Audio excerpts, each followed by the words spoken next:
Good morning बच्चों। Class 6 NCERT mathematics में आपको चैप्टर नंबर 4 सी का 1, 2, 3 प्रश्न हल करा चुका था। आज हम एक्सरसाइज 4 सी का क्वेश्चन नंबर 4 और 5 हल करेंगे, जिसमें सबसे पहला प्रश्न 4 दे रखा है। एक सप्ताह में 35 शिक्षार्थियों वाली कक्षा में उपस्थित रहने वाले शिक्षार्थियों की संख्या निम्न चित्रांकन के द्वारा प्रस्तुत की दर्शाई गई है।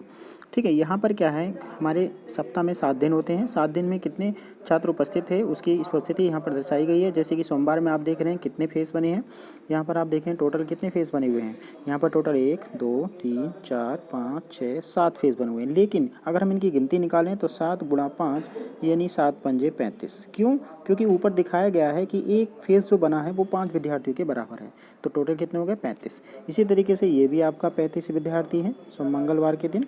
फिर यहाँ पर अगर हम देखें तो 1, 2, 3, 4, 5, तो 5 पंजे 25। फिर 1, 2, 3, 4, 5, 6, 6 पंजे 30। फिर आपका 7, 7 पंजे 35 और ये आपका 5 तिया 15। ये अलग अलग दिनों के हमें दे रखे हैं। अब हम क्या करेंगे, इन क्वेश्चनों को उसी तरीके से आगे सॉल्व करेंगे। आगे ध्यान रखते हुए मंगलवार को कितने शिक्षार्थी उपस्थित थे, तो मंगलवार के दिन अगर आप देखें तो कितने फेस बने हैं? 1, 2, 3, 4, 5, 6, 7 और 7 पंजे 35। इसका मतलब एक फेज जो है वो 5 के बराबर है। तो 7 गुणा 5 यानी आंसर हो जाता है हमारा 35। ठीक है। प्रश्न नंबर 2, किस दिन पूर्ण उपस्थिति थी? पूर्ण का मतलब पूरी उपस्थिति। अब ऊपर दे रखा है कि एक सप्ताह में 35 विद्यार्थी हो। अब इसका मतलब कक्षा में कितने विद्यार्थी हैं? 35 विद्यार्थी। तो 35 किस किस दिन थे? सोमवार और मंगल और शुक्रवार। सोमवार, मंगल और शुक्रवार को पूर्ण उपस्थिति थी। तो दूसरे का आंसर क्या हो जाएगा? सोमवार, मंगल और शुक्रवार। तीसरे प्रश्न में दे रखा है किस दिन सबसे कम उपस्थित रहे? तो सबसे कम थे शनिवार में। शनिवार में 5 तिया 15। अगर हम देखें तो शनिवार में सबसे कम उपस्थिति थी और वो है आपकी 5, 10, 5 तिया 15, केवल 15।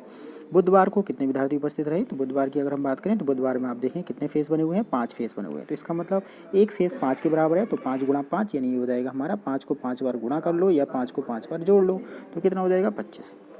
प्रश्न नंबर 5, विभिन्न वर्षों में एक विद्यालय के शिक्षार्थियों की कुल संख्या निम्नलिखित सारणी द्वारा प्रदर्शित की गई है, जिसमें वर्ष दे रखे हैं और संख्या दे रखी है। अब यहाँ पर एक फेस का संकेत दे रखा है 100 के बराबर।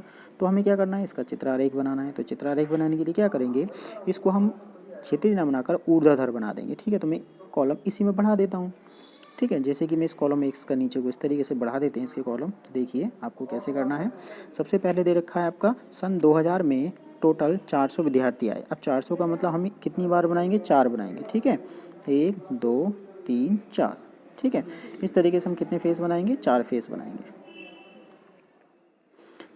तो सबसे पहले 2000 में अगर हमें 400 लिखना है तो 400 के लिए हमें कितने फेस बनाने हैं?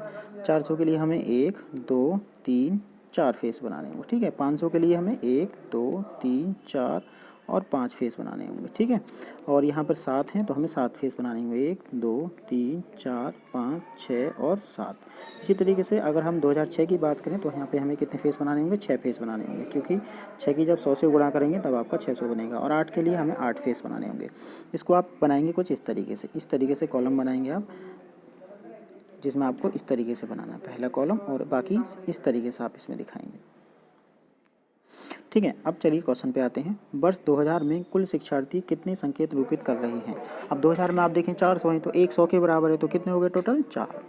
फिर वर्ष 2006 में हम बात करें तो 600 हैं, तो कितने प्रयुक्त होंगे आपके? 6 प्रयुक्त होंगे। ठीक है, चलिए आगे बढ़ते हैं। यदि संकेत 50 के विद्यार्थियों को निरूपित करता हो तो एक अन्य चित्रारेख बनाइए। यानी अब हमें 50 को लेकर चित्रारेख बनाना है। तो 50 को लेकर चित्रारेख कैसे बनाएंगे एक बार समझ लेते हैं ध्यान से। आपको सबसे पहले इस तरीके से एक बॉक्स बनाना है।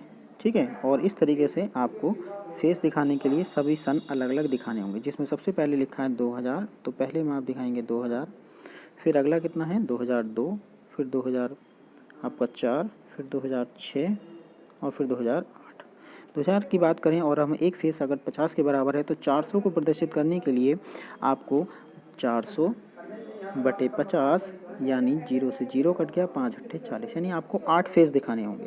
कितने फेस दिखाने होंगे? 8। 1, 2, 3, 4, 5, 6, 7, 8।